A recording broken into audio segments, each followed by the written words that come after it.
بسم الله الرحمن الرحيم. وعن أبي هريرة رضي الله تعالى عنه أن رجلا قال للنبي صلى الله عليه وسلم أوصني، قال لا تغضب، فردد ذلك مرارا قال لا تغضب. حضرت ابو ہریرہ رضی اللہ تعالی عنہ فرماتے ہیں کہ ایک دفعہ ایک شخص حضور علیہ السلام کی خدمت میں حاضر ہوا اور کہنے لگا کہ اے اللہ کے نبی صلی اللہ علیہ وسلم اوصنی، مجھے کچھ نصیحت فرما دیجیے، مجھے کچھ نصیحت فرما دیجیے۔ یہ درخواست اس صاحب نے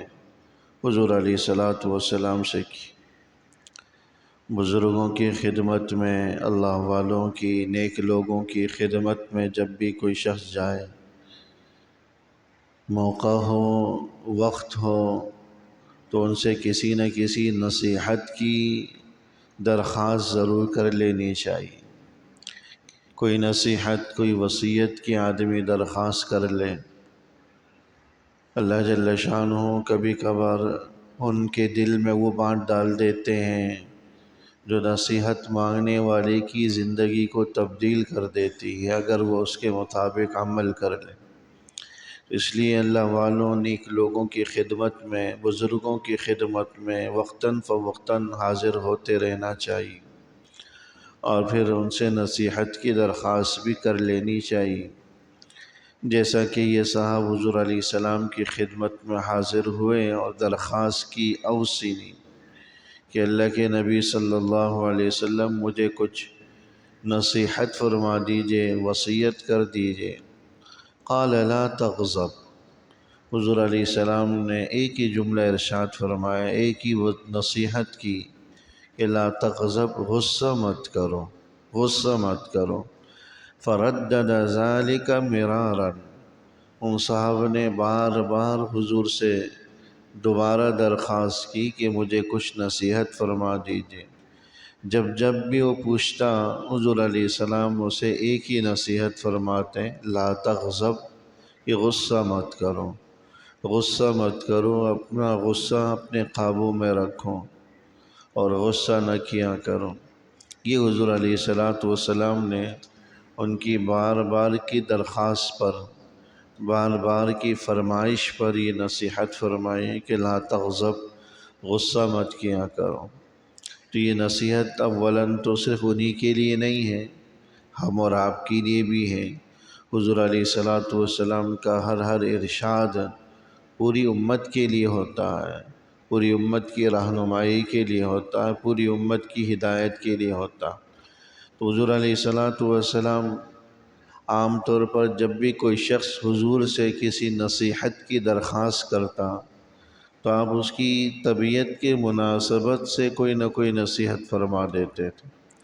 جس کی اس آدمی کے اندر سخت ضرورت ہوتی۔ حضور علیہ السلام سمجھتے کہ اس آدمی کو اس بات کی ضرورت ہے تو اسی کی نصیحت فرما دیتے تھے۔ تو غالباً ان صاحب کے اندر غصہ بہت ہوگا، اس لیے حضور علیہ السلام نے بار بار ان کی فرمائش پر، نصیحت کی فرمائش پر لا تغضب کی نصیحت کی کہ غصہ مت کرو، یعنی اپنے غصے کو قابو میں رکھو۔ تو غصہ ان کے اندر بہت زیادہ تھا، تو آپ علیہ السلام نے لا تغضب کی نصیحت فرمائی۔ غصہ مزاج کا وہ حصہ ہے کہ جس میں انسان جو ہے بسا اوقات آپے سے باہر ہو جاتا ہے، کنٹرول سے باہر ہو جاتا ہے۔ اس لیے آپ علیہ السلام نے یہ نصیحت ان سے فرمائی۔ ہم اور آپ کو بھی اس نصیحت پر عمل کرنا چاہیے کہ جب کبھی غصہ آئے تو سب سے پہلے تو ہم اپنے سامنے فرمان رسول کو رکھیں،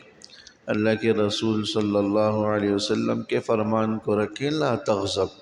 اللہ کے نبی فرما رہے ہیں کہ لا تغضب، غصہ مت کرو، غصہ مت کرو۔ تو اللہ کے رسول کا ارشاد ہر دم ہمارے سامنے ہو۔ علماء نے اس کی وجہ یہ بھی لکھی ہے کہ اصل میں غصہ یہ شیطانی اثر سے ہوتا ہے، شیطانی وسوسے سے ہوتا ہے، اور جب شیطان آدمی کو غصے میں ابھارتا ہے، غصہ دلاتا ہے، تو بس اوقات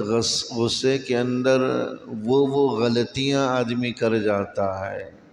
جو اسے نہیں کرنی چاہیے تھی، جس کا بعد میں بڑا سخت اسے پچھتاوا ہوتا ہے۔ اور بس اوقات غصے کے اندر آدمی جو ہے حدود سے تجاوز کر جاتا ہے، غصے کے اندر آدمی بے اعتدالی کر جاتا ہے، اعتدال سے آگے نکل جاتا ہے، غصے کے اندر بے قابو ہو کر اور انتقام کے جذبے میں آ کر ظلم و زیادتی اس سے سرزد ہو جاتی ہے، اور پھر جب غصہ ٹھنڈا ہو جاتا ہے تو پھر اس کو پچھتاوا ہوتا ہے کہ یا اللہ میں نے یہ کیا کر دیا، یہ میں نے کیا کر دیا۔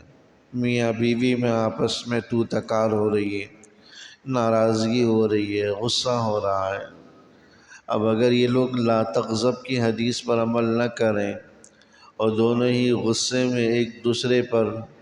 برے کلمات کی بوچھاڑ کر دیں، ناراضگی کی بوچھاڑ کر دیں، اور اسی غصے میں آ کر شیطانی اثر سے وہ شوہر صاحب بے اعتدالی اور ظلم کا مظاہرہ کر کے ہاتھ اٹھا لے، ظلم کرے، مارے، تو یہ ایک الگ زیادتی ہے۔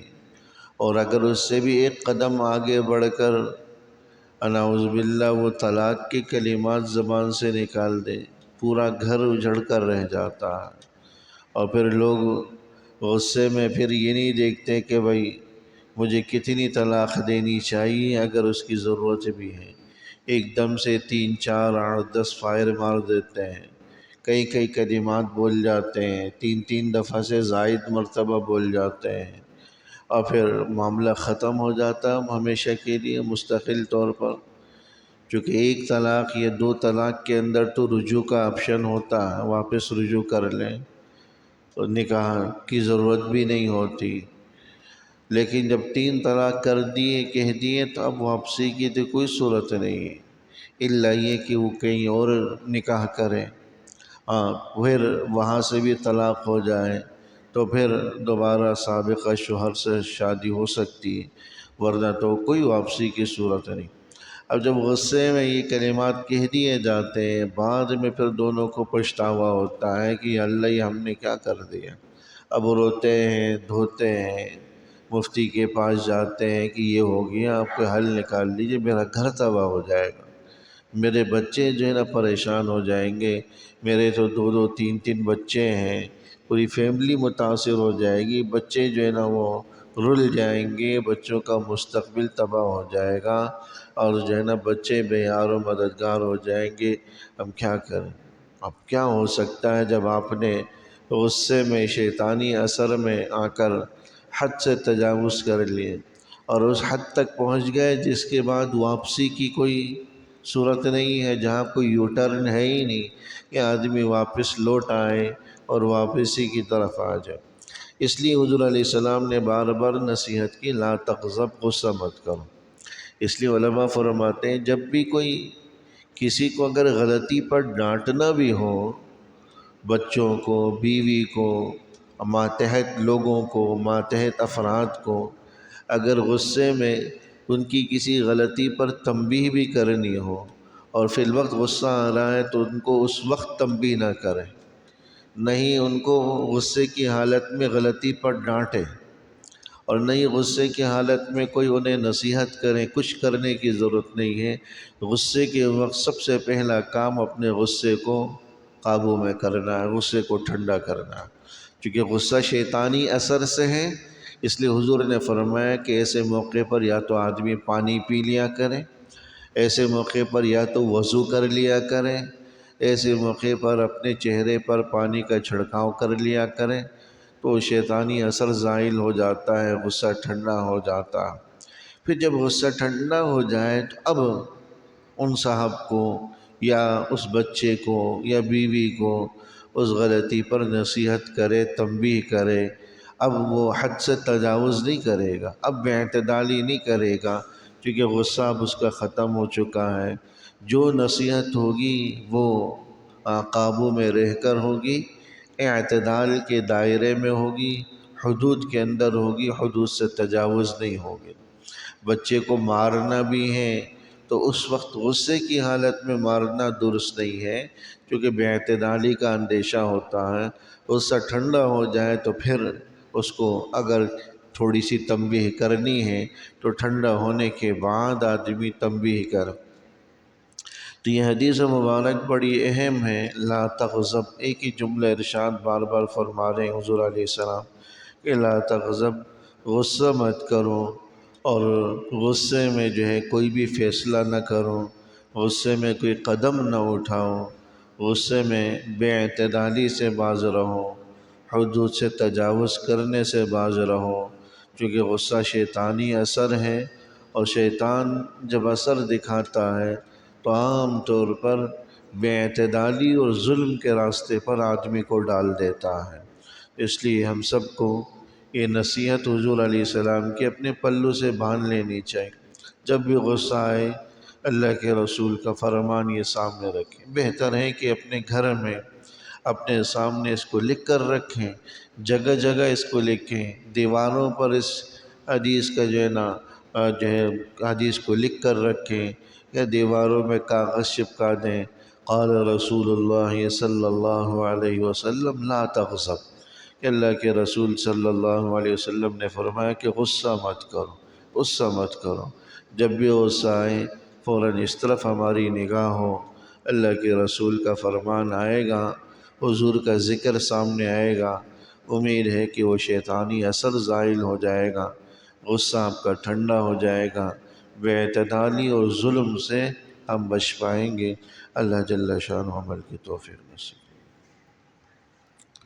ربنا تقبل منا انك انت السميع العليم وتب علينا انك انت التواب، وصلى الله تعالى على خير خلقه محمد وآله وصحبه اجمعين، آمين برحمتك يا ارحم